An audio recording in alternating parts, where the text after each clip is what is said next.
bought it in 1999. We bought it off Frank Van Woom. He restored it. He found it in a paddock in South Australia, just as a bare bones.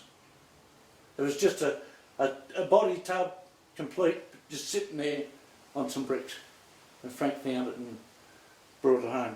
Then before that, a bloke called Stokes owned it before that. Frank bought it off Stokesy, that's right. And it's all aluminium panels with a fiberglass J&S hardtop, GT hardtop. It was built by the factory at Zetland. All the we thought Brian Foley brought the panels back, but now we're thinking that it might have been done through Evan Green, who was a bit of a rally buff, and he was a PR man for BMC, or British Motor Corporation. The only thing really that's steel on it is the floor pan. All the rest is aluminium or fiberglass. Yeah. John French loves the car still. He reckons, apart from his old FJ, he said he used to love driving it. And him and Brian drove it in the 12-hour at Surfers Paradise in 1967. They just got it finished in time. No, it was running second to the Ferrari, the Spencer's LM250 Ferrari, and it was dry sumped. And it was a real rush job to get the car finished. And then it was dry sumped anyway. The dry sump set up, let go, and yeah, so we sort of had to pull the pin on the race. But it's a crying shame because it was going really well. And it had two good drivers, Brian and John, both very good drivers. Fred Sayer's done the motor, and that motor's been in there for 5 years. All we've done is change the oil and spark plugs. It's 1330 at the moment. Okay, so it yes. is. It has had a 1380 in it, but it's a BMC motor, close ratio, straight cut gearbox. The original motor was a BMC A series engine, but it had an MGA gearbox in it. It's got sleeper light wheels. The original wheels are on the bloody Super B. Mate, it's not for sale. I said, probably never be for sale. I said, I've got 3 bloody sons now. I said, I've got a son, a son-in-law and a Clayton son. I said, my Clayton son's been driving it for 16 years. I said, I can't see any difference going on. I've been driving it for a while now. It's a great car. Like one of the most enjoyable things that I find driving the car is the people that come up and talk to you about it. So you're driving a piece of history, and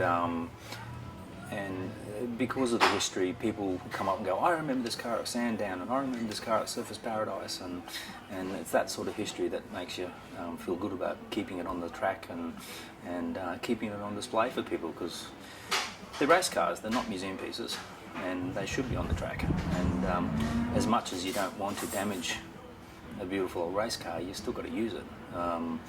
If you choose to put it in a museum and tidy it away, nobody's ever going to see it again, and it's not used for its intended purpose. It's like putting a piece of art in a cupboard because it's safer for it. Putting it in cupboard's no good.